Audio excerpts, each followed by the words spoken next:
Carbon free radical ना, तो इसमें पॉइंट वाइज करके लिखेंगे। कार्बन फ्री रेडिकल में पॉइंट नंबर फर्स्ट पॉइंट करके लिखेंगे। कार्बन फ्री रेडिकल में पॉइंट नंबर फर्स्ट लिखेंगे, carbon free radicals are odd electron species. Carbon free radical are odd electron species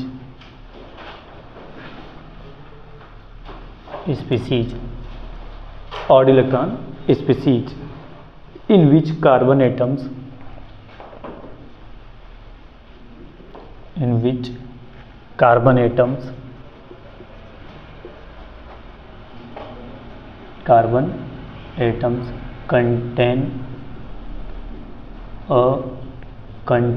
odd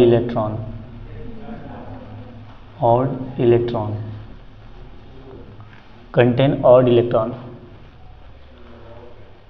point number second में लिखेंगे, it is form bye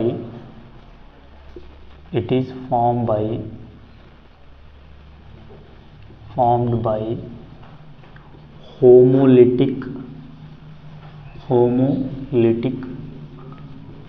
bond fusion. It is form by homolytic bond fusion. ये homolytic bond fusion से बनता है।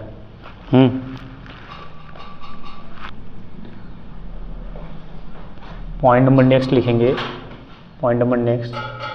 There are 7 electron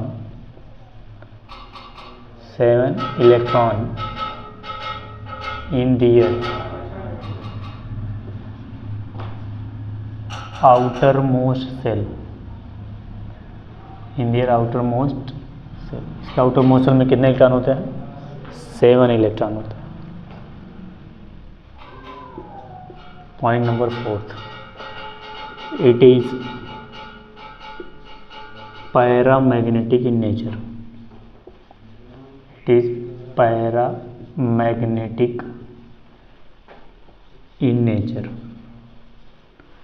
क्या होता है?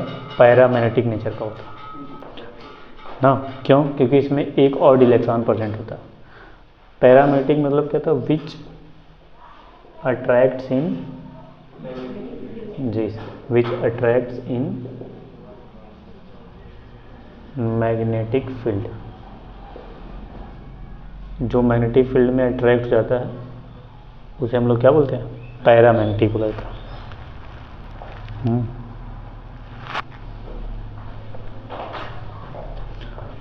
Point number 5 लिखेंगे। 5th पॉइंट में, it is generally react with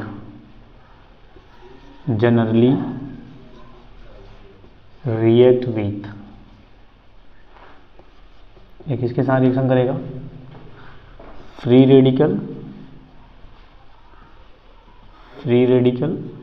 और न्यूट्रल मॉलिक्यूल।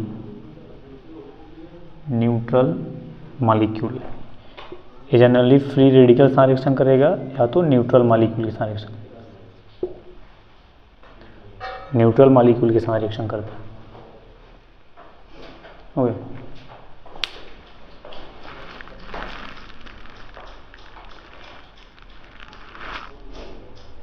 ना चलिए ये समझ में आ गया ना। अच्छा, होमोलिटिक बॉन्ड फ्यूजन का कंडीशन क्या होता है? अगर कार्बन फ्री रेडिकल बनाना है तो याद रखिएगा किस मेथड से बनता है। ये 6वें नंबर पे हेपलर, HEP ऐसे लिखते हैं, HEPLR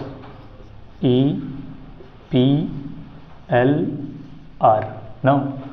अगर किसी रिएक्शन में हीट दिया जाए, हीट कितना हो? Greater than equal to 500 degree Celsius अगर रहता है तो समझ आना क्या होगा, वो उसमें फ्री रेडिकल बनेगा। दूसरा नंबर क्या है? इलेक्ट्रिसिटी। ई का मतलब क्या होगा यहाँ पे? इलेक्ट्रिसिटी। अगर किसी रिएक्शन में इलेक्ट्रिसिटी दिया जाता है, इलेक्ट्रोलिसिस रिएक्शन होगा, तो समझ आना क्या होगा, वो उसमें होमोलिटिक बॉन्ड फिजन होगा, यानी कार्बन फ्री रेडिकल बनेगा। पॉइंट नंबर पी का मतलब क्या होगा यहाँ पे, परऑक्साइड। पी का मतलब क्या होगा, परऑक्साइड ना। अगर कोई रिएक्शन परऑक्साइड के प्रेजेंस में होगा तो समझ आना उसमें फ्री रेडिकल बनेगा। एल का मतलब क्या, लाइट। कौन सी लाइट, टार्च वाली लाइट नहीं, हाँ सनलाइट, हाँ यहाँ क्या हो जाएगा, सनलाइट के प्रेजेंस में। अगर रिएक्शन सनलाइट के प्रेजेंस में होगा तो उसे क्या बोलेंगे, मतलब कार्बन फ्री रेडिकल बनेगा। और आर का मतलब क्या होता है, रेडिकल। अगर कोई पहले से कोई रेडिकल बन के तैयार है, अगर उसके प्रेजेंस में हो रहा है तो समझ आना क्या होगा, कार्बन फ्री रेडिकल बनेगा। नोट कर लेंगे। लेगा स्टेबिलिटी, नेक्स्ट हेडिंग है स्टेबिलिटी। तो स्टेबिलिटी में पहला पॉइंट लिखेंगे, स्टेबिलिटी में पहला number, stability of alkyl free radical. Stability of alkyl free radical, alkyl free radical.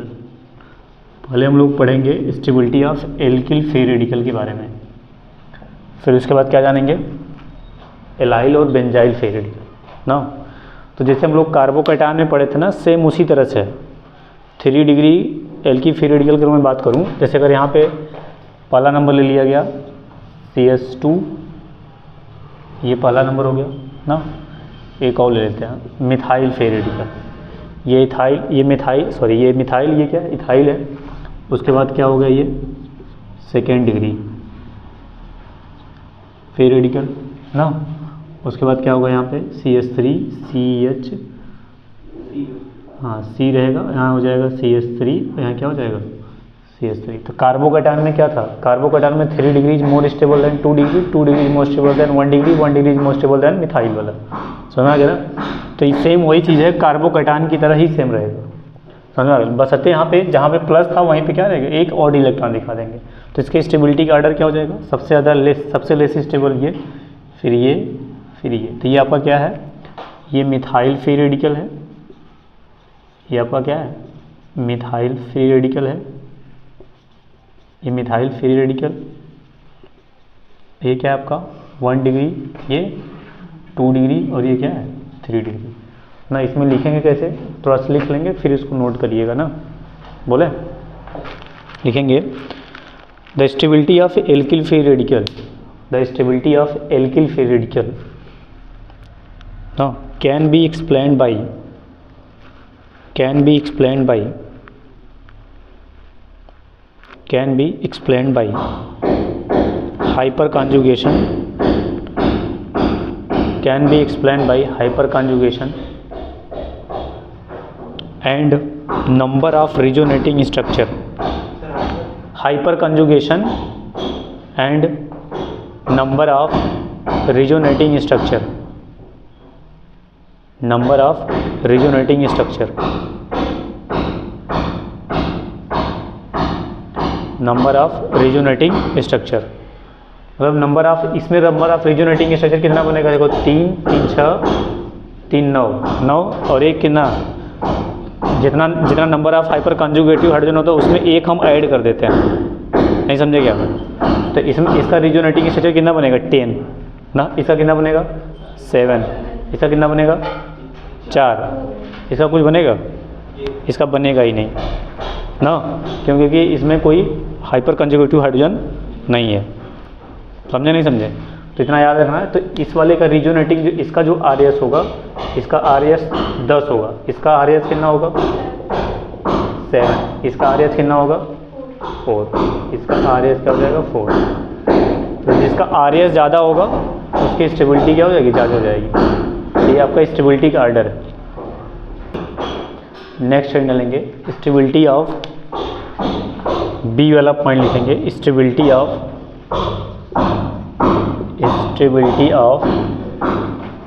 Allyl and benzyl free radical, allyl और बेंजाइल फ्री रेडिकल, एलाइल और benzyl free radical की stability को check करेंगे ना। Allyl और benzyl free radical. तो इसमें लिखेंगे, बोले इसमें लिखिएगा the stability of allyl and the stability of allyl and benzyl free radical, the stability of allyl and benzyl free radical, allyl and benzyl free radical can be explained by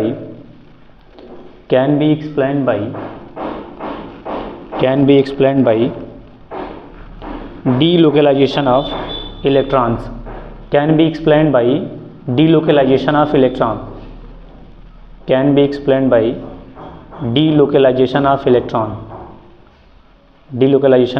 electron। तो ध्यान दीजिएगा benzyl का में क्या होगा, सबसे ज़्यादा benzyl का होगा, फिर उसके जैसे कार्बोकैटायन नहीं था सेम उसी तरह जिसमें भी रहेगा। जैसे मान लो मैं पहले एलाइल का लेते हैं, पहले किसका लेते हैं, एलाइल के लिए। तो एलाइल हैलाइड में एलाइल फ्री रेडिकल में क्या होगा, देखो एलाइल फ्री रेडिकल में क्या होगा, ये आपका क्या हो जाएगा CH2 double bond CH single bond CH2, यहीं क्या ले लिए, एक इलेक्ट्रॉन ले लिए ना। दूसरा नंबर क्या ले लिए CH2 CH, और यहीं क्या है आपका CH, एक हम लोग क्या लगा दिए R लगा दिए ना। तो ये सिंपल एलाइल हैलाइड है, ये आपका 1 डिग्री वाला हो गया। फिर उसके बाद क्या आ जाएगा CH2 डबल बॉन्ड CH और सिंगल बॉन्ड क्या ले लिए, यहाँ पे एक इलेक्ट्रॉन दिखा दी, यहाँ पे R है, यहाँ पे क्या है R ना। तो इन तीनों में ज़्यादा स्टेबल कौन होगा, अगर इसे A मान लेते हैं, इसे B मान लेते हैं और इसे C मान लेते हैं, स्टेबिलिटी का ऑर्डर क्या हो जाएगा ना, C is greater than B, B is greater than A। ये एलाइल के केस में हो जाएगा ना। अगर यहीं पे हमने बेंजाइल के केस में ले लिया, इसी का दूसरा पॉइंट बेंजाइल हैलाइड के केस में ना, तो बेंजाइल हैलाइड के केस में क्या होगा, बेंजाइल फ्री रेडिकल, तो बेंजाइल फ्री रेडिकल के केस में क्या होगा, एक बेंजीन रिंग रहेगा ना, पहला नंबर। दूसरे नंबर क्या लिख दोगे C6H5CH, एक फ्री रेडिकल यहाँ लगा दिए और एक नीचे लगा दे रहे हैं सर C6H5, ये दूसरा हो गया।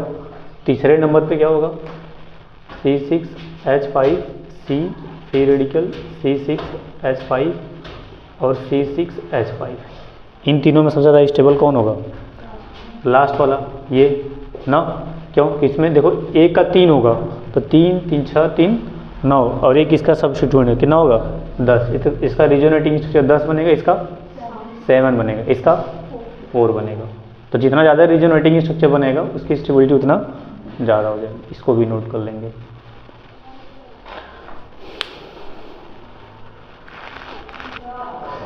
मतलब पूरा मिला करके पूरे इंटरमीडिएट की अगर मैं बात करूं तो पूरे रिएक्टिव इंटरमीडिएट में सबसे ज़्यादा क्वेश्चन किससे बनेगा, स्टेबिलिटी से।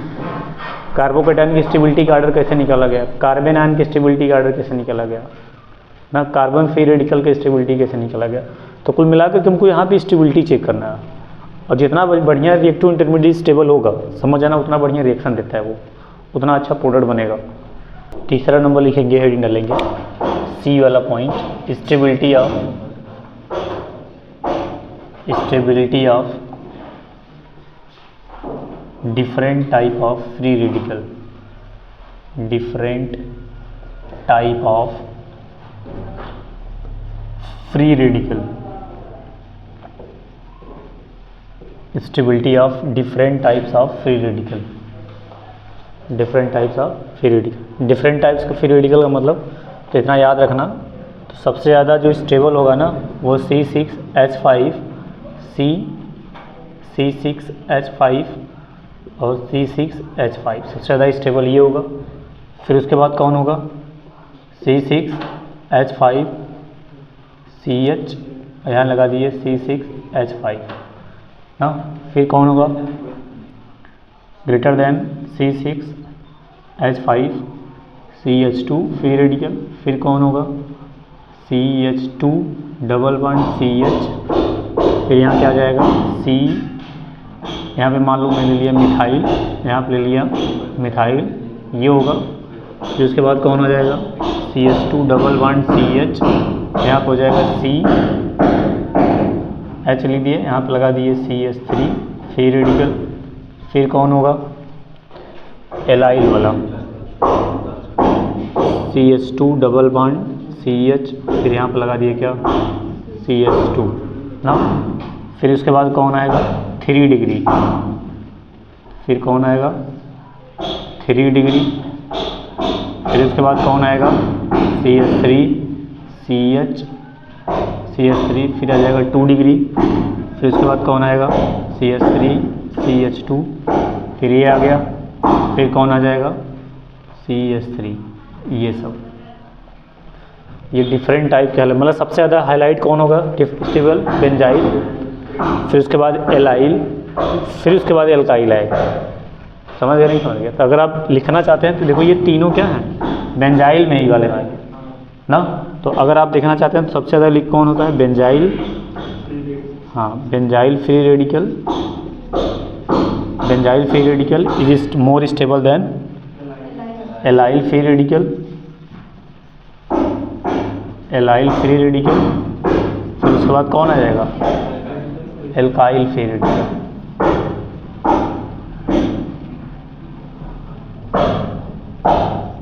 एल्काइल फ्री रेडिकल आ जाएगा। तो ये आर्डर नोट कर लेंगे ना। चौथा नंबर है आपका कार्बिन, CARBENE होता है कार्बिन, CARBENE कार्बिन ना। कार्बिन क्या होता है? ऐसा कार्बन जिसमें 2 सिंगल बॉन्ड हो और एक इलेक्ट्रॉन, एक लोन पे इलेक्ट्रॉन हो, तो समझना उसे हम लोग क्या बोलेंगे कार्बिन। इसमें पॉइंट वाइज करके लिखेंगे। Carbene is the, point number लिखेंगे, कार्बिन आर न्यूट्रल एक divalent, carbene are neutral divalent, neutral divalent, carbene are neutral divalent, हाँ डाईवैलेंट, कामा देंगे comma, highly reactive carbon intermediates, highly reactive carbon intermediates, highly reactive carbon intermediates, represented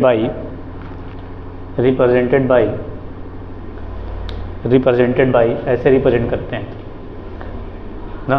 यहाँ पे lone pair हो सकता है इसके साथ x जुड़ा हो, इसके साथ y। अब x, हाँ इस तरह से हम लोग रिप्रेजेंट करते हैं। हाँ x y, x की जगह पे कोई एलिमेंट ग्रुप एटम कुछ भी हो सकता है, y जगह पे भी हो सकता है। इट इज रिप्रेजेंटेड बाई ये ना। पहला पॉइंट। पॉइंट नंबर सेकेंड लिखिएगा, carbene are related to, carbenes are related to, carbenes are related to,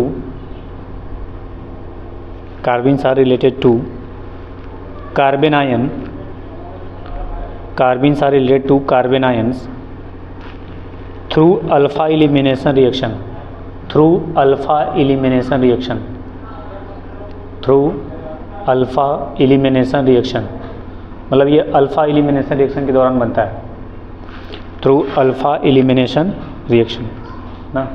देखिए क्या होता है इसमें ना, ये देखो इसमें ये बनता कैसे है। ये देखो कार्बन हो गया हाँ, क्लोरोफॉर्म, ये H हो गया, यहाँ पे Cl है, यहाँ पे Cl है, यहाँ पे Cl है, ये क्लोरोफॉर्म है ना। अब देखो क्या होता है, इसका रिएक्शन हम लोग किसके साथ कराते हैं, इसका रिएक्शन हम लोग KOH के साथ कराएंगे। किसके साथ कराएंगे? KOH का। तो जब KOH के साथ कराते हैं ना, तो देखो ये वाला पूरा निकल जाता है बाहर, ये बाहर में जाएगा H2O, तो ये जो दिख रहा है ये इलेक्ट्रॉन इस पर चला जाता है ना। जैसे बनेगा देखो क्या बनेगा, यहाँ पे माइनस H2O बाहर निकल गया ना, और K+ भी बाहर निकल जाता है, K+ भी बाहर निकलेगा। अब यहाँ पे देखो क्या बनेगा, C हो गया। अब ये एक कार्बन का इलेक्ट्रॉन है, इसमें एक किसका इलेक्ट्रॉन है, हाइड्रोजन का, तो दोनों इलेक्ट्रॉन किस पे चले जाएंगे, का लोन पेयर फॉर्म हो जाएगा, और एक आपका Cl है, ये Cl है और ये क्या है Cl, ऐसे बनेगा। फिर देखो क्या होगा, यहाँ से एक Cl फिर निकल जाता है बाहर। जब Cl बाहर निकलेगा तो कैसे बनेगा, ऐसे ऐसे, यहाँ पे Cl बचेगा और यहाँ पे क्या बचेगा Cl। तो क्या देखो ऐसा दिखाई दे रहा है क्या, इसी को हम लोग क्या बोलेंगे, कार्बिन ना। इसका नाम होगा डाई क्लोरोकार्बिन, 2 क्लोरीन लगा हुआ है ना, तो यहाँ पे -Cl माइनस निकल जाएगा, इसका नाम है डाई क्लोरोकार्बिन, कार्बिन ना। क्लास 12th में एक जाएंगे रिएक्शन, राइमर टीमैन रिएक्शन ना, सॉरी 2 बार लिख देंगे ना, राइमर टीमैन रिएक्शन पढ़ना क्लास 12th में, तो उसी रिएक्शन के दौरान ये बनता है, समझ गए। तो ये इसका प्रिपरेशन मेथड है एक तरीके से। ये क्लोरोफॉर्म है, ये क्लोरोफॉर्म हो गया। थर्ड पॉइंट लिखेंगे, पॉइंट नंबर सी पॉइंट करके लिखेंगे, the simplest कार्बिन is, the simplest कार्बिन is, the simplest कार्बिन is, जो सिंपलेस्ट कार्बिन होता है ये होता है, ये द सिंपलेस्ट कार्बिन इज, इसका नाम है methylene, which is known as, which is known as methylene, methylene. Simplest carbene क्या होता है, CH2, जिसका नाम क्या है, मिथाइलिन ना।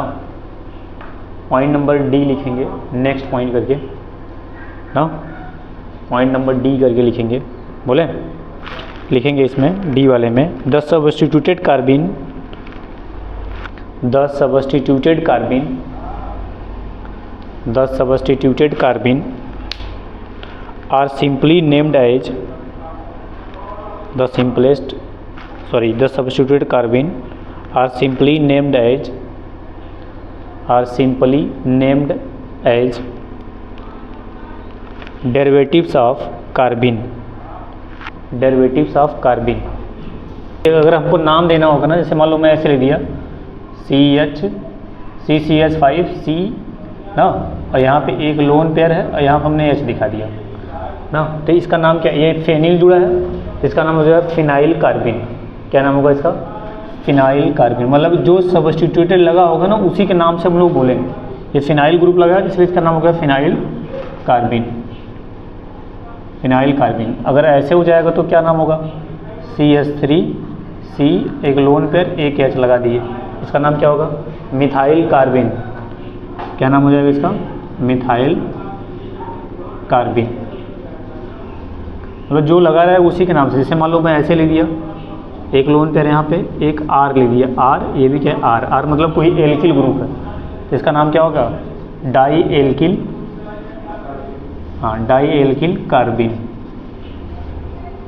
और जो सब्स्टिट्यूटेड लगा रहेगा ना उसी के नेम से उसका नेम पुकार देंगे, समझ में आ गया ना। मतलब जो ग्रुप लगा रहेगा कार्बन से उसी का नाम लेंगे, उसी के लास्ट में कार्बिन जोड़ देना है तो उसका नेम हो जाएगा।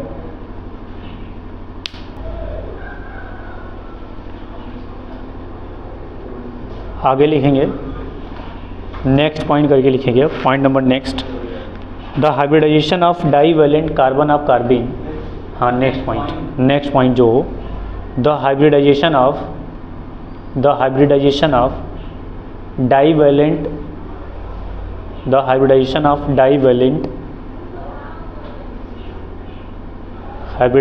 डाईवैलेंट कार्बन ऑफ कार्बिन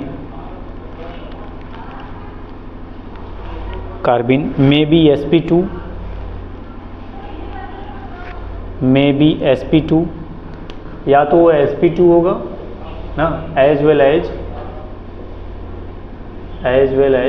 sp, या तो वो sp2 होगा या तो sp होगा, maybe sp2 as well as sp ना। नेक्स्ट पॉइंट लिखेंगे, पॉइंट नंबर नेक्स्ट ना, the sp2 hybrid carbene, the sp2 hybrid carbene is two types,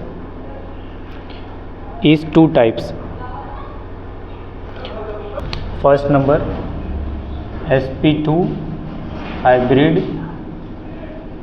hybrid singlet, singlet, और दूसरा होता है sp2 हाइब्रिड ट्रिपलेट। तो सिंगलेट होगा या तो ट्रिपलेट होगा ना। तो सिंगलेट में क्या होता है, ध्यान रखना, ये कोई बांड है तो यहाँ पे ऐसे ऐसे ना, और इसके ये p ऑर्बिटल है। अगर दोनों इलेक्ट्रॉन, जो दोनों लोन पे इलेक्ट्रॉन होगा, एक ही अगर ऑर्बिटल में है कार्बन के p ऑर्बिटल में, तो किस में चला जाएगा, उससे बोलेंगे सिंगलेट।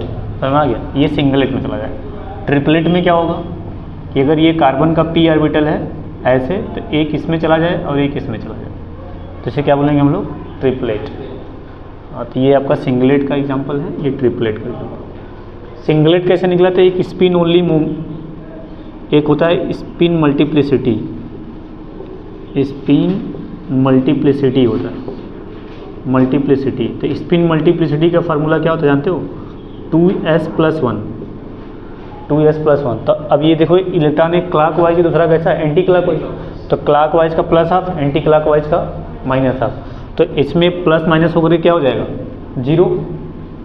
नहीं समझे क्या, अरे भाई s की वैल्यू क्लॉक वाइज इलेक्ट्रॉन रहता है तो उसके लिए हम लोग क्या लिखते हैं, प्लस हाफ। अगर इलेक्ट्रॉन उल्टा रहेगा तो क्या रखते हैं, माइनस हाफ। तो ये एक प्लस हाफ एक माइनस हाफ, टोटल 0 हो जाएगा। तो यहाँ पे 0 रखोगे तो 2s × 0 × क्या आ जाएगा, 1 आ जाएगा। तो वैल्यू क्या आ गई, 1 आ गई। तो इसके लिए क्या आ जाएगा, इसके लिए इसका नाम क्या पड़ा, सिंगलेट। इसका नाम क्या पड़ा, सिंगलेट। ट्रिपलेट कैसे होगा, ट्रिपलेट में 2s+1 का फार्मूला लगाओगे तो ये भी प्लस हाफ, ये भी प्लस हाफ, तो 1 आ जाएगा। तो क्या लिखोगे, 2 × 1 + 1, कितनी वैल्यू आ जाएगी, 3 आ जाएगी। तो इसका नाम क्या पड़ गया, ट्रिपलेट। इसीलिए क्या होता है, इसका सिंगलेट, इसका ट्रिपलेट। नोट कर लेंगे, पॉइंट लिखेंगे। पॉइंट नंबर नेक्स्ट लिखेगा, कार्बिन्स आर, और ये ऐसे लिखेगा sp। नेक्स्ट पॉइंट लिखेंगे sp hybrid कार्बिन is always, sp hybrid कार्बिन is always, sp hybrid ना कार्बिन इज ऑलवेज ट्रिपलेट कार्बिन। जो sp है, जिसमें जिस कार्बिन में sp हाइब्रिडेशन होता है वो हमेशा क्या होगा, ट्रिपलेट होगा। समझ आ गया ना। उसका फिगर देखो कैसे बनेगा, तो उसका चित्र देखिए ऐसे। कार्बिन बनाइए, मान लो यहाँ पे कोई R जुड़ा है, यहाँ पे कोई R जुड़ा है, ये इसका p ऑर्बिटल, ये इसका p ऑर्बिटल, ये इसका p ऑर्बिटल, ये इसका p ऑर्बिटल। तो एक इलेक्ट्रॉन इसमें और एक इलेक्ट्रॉन इसमें। ये हमेशा क्या होता है, ट्रिपलेट ही होता है। ये हमेशा ट्रिपलेट वाला ही होता है, याद रखिएगा। मतलब कि sp2 दो तरीके का हो सकता है, या तो सिंगलेट या तो ट्रिपलेट। लेकिन जो sp हाइब्रिड वाला कार्बिन होगा वो हमेशा ट्रिपलेट होगा, वो हमेशा क्या होगा, ट्रिपलेट। ये याद रखिएगा, हमेशा ट्रिपलेट ही होता है ना। पॉइंट नंबर नेक्स्ट, अगर सब कार्बिन अगर कोई पूछेगा कि ये इलेक्ट्रोफाइल है कि न्यूक्लियोफाइल, तो क्या बताएंगे इसे।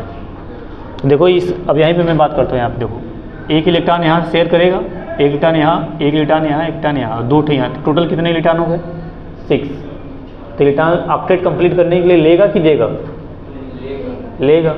तो जो इलेक्ट्रॉन लवर होता है उससे इलेक्ट्रोफाइल बोलते हैं, न्यूक्लियोफाइल इलेक्ट्रोफाइल बोलते हैं। तो कहने मतलब जो इलेक्ट्रॉन लविंग ग्रुप होते हैं वो इलेक्ट्रोफाइल। तो कार्बिन क्या होता है, इलेक्ट्रोफाइल होता है। तो वही नेक्स्ट पॉइंट करके लिखेंगे, कार्बिन्स आर, हाँ, carbenes are neutral electrophile, carbenes are neutral electrophile, carbenes are neutral electrophile, carbenes are neutral electrophiles. हो गया। तो ये पूरी कहानी किसकी थी, कार्बिन की। तो बेंजाइन और नाइट्रीन हम लोगों के सिलेबस में नहीं है, समझ में आ गया। हाँ, तो कितना बज रहा है, 4:17। चलिए पढ़ते हैं अभी ना। अभी डालेंगे types of organic reaction. Organic reaction कितने तरीके के होते हैं, टाइप्स ऑफ ऑर्गेनिक रिएक्शन ना। तो ऑर्गेनिक रिएक्शन कितने तरीके हो सकते हैं, तो ऑर्गेनिक रिएक्शन 2 तरीके से डिवाइड किया गया है ना। पहला नंबर है फर्स्ट क्लासिफिकेशन की मैं बात करूं, यहाँ पे फर्स्ट क्लासिफिकेशन, फर्स्ट क्लासिफिकेशन की बात करूं तो इसमें याद रखना है आपको ना, फर्स्ट क्लासिफिकेशन में या तो ये सिंगल स्टेप रिएक्शन होगा, सिंगल स्टेप रिएक्शन होगा ना, और दूसरा नंबर क्या होगा, सिंगल स्टेप रिएक्शन या two step reaction. Organic reaction कितने तरीके हो सकता है, फर्स्ट क्लासिफिकेशन में या तो सिंगल स्टेप रिएक्शन होगा या तो टू स्टेप रिएक्शन होगा, जो क्लास 12th में halo alkane hello arene chapter में पढ़ेंगे, समझ गया। फिर दूसरा का नंबर है सेकेंड क्लासिफिकेशन की अगर मैं बात करूँ ना, सेकेंड क्लासिफिकेशन की अगर मैं बात करूँ तो सेकेंड क्लासिफिकेशन में क्या होगा पता है, सेकेंड क्लासिफिकेशन में कई तरीके का होता है, सेकेंड क्लासिफिकेशन में कई तरीके का होता है। पहला होता है, पहला नाम होता है सब्स्टिट्यूशन रिएक्शन ना, सब्स्टिट्यूशन रिएक्शन। दूसरा का नंबर क्या है, एडिशन रिएक्शन, एडिशन रिएक्शन। तीसरा नंबर है ना एडिशन रिएक्शन, सब्स्टिट्यूशन, एडिशन, और एक होता है आपका फ्री रेडिकल, हाँ फ्री रेडिकल नहीं, एडिशन रिएक्शन हो गया, सब्स्टिट्यूशन हो गया, हाँ एलिमिनेशन रिएक्शन, एलिमिनेशन रिएक्शन, हाँ। और अगला होता है आपका rearrangement reaction, rearrangement reaction, rearrangement reaction. इतने तरीके से आपका सेकेंड क्लासिफिकेशन लार्ज क्लासिफिकेशन बनाता है, समझ आ गया। तो इतना जब पढ़ेंगे तो जाकर के